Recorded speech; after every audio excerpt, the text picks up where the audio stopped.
Bon mardi matin tout le monde! Alors, ma question pour toi ce matin, est-ce que tu trouves important d'investir en toi? Samedi matin, j'avais une rencontre avec un mentor extraordinaire. Puis elle nous parlait justement des 10 choses les plus, pas les plus importantes, mais 10 éléments super importants, dont deux autres étaient de tout simplement de réaliser que les mauvaises habitudes, ça s'enlève pas. Ça se remplace, tout simplement. Comme exemple, le soir, moi, je grignote toujours. J'aime aller me coucher avec le ventre plein, qu'on pourrait dire. Et bien sûr, je fais toujours attention à ce que je vais manger. Fait qu'exemple, je vais prendre des morceaux de fromage, de la viande, au lieu de manger des chips ou des cochonneries, des biscuits ou whatever, là. Alors, dans le fond, c'est ça, c'est de prendre une habitude.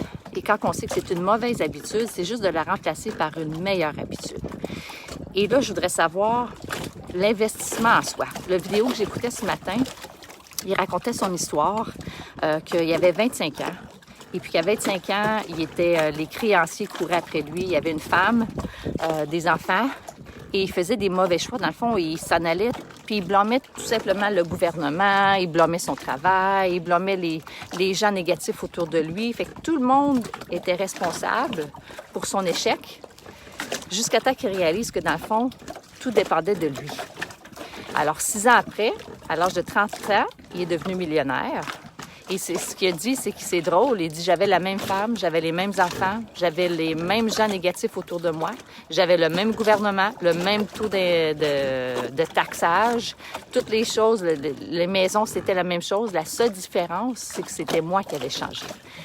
Alors, avec ses cas, ce qu'il a fait, c'est qu'il a commencé à investir en lui. Fait qu'il il a regardé l'argent qui restait dans son portefeuille et il s'est acheté des livres.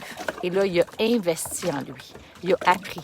Puis, plus que le temps avance ici, plus que je réalise que c'est vrai. C'est l'investissement qu'on fait en soi qui fait une grande différence. Parce que les gens autour de nous ne changent pas. C'est vraiment nous qui changeons. Alors, c'est ça. Fait que, investissons en soi. Mon histoire personnelle, c'est ça. Moi, j'avais déjà une couple d'années passées. J'avais gagné un salaire dans les 6 chiffres, tout ça. Et j'étais tellement pas bien avec ça que l'année d'après, j'ai juste fait moins. Jusqu'à temps que je recommence à travailler. L'année passée, c'est là que j'ai recommencé beaucoup plus à travailler sur moi parce que là, j'avais déjà, avec le fait qu'on se voyait plus souvent sur Zoom et tout ça, là, j'avais un rôle de leadership que je devrais prendre. Alors, j'ai pas eu le choix de travailler sur moi et ça l'a, dans le fond, aidé. Depuis ce temps-là, ça va mieux dans ma vie aussi et ça va mieux dans mon rôle de directeur, si tu veux, avec mon MLM et tout ça. Alors, l'investissement en soi, c'est vraiment ce qui est le plus important.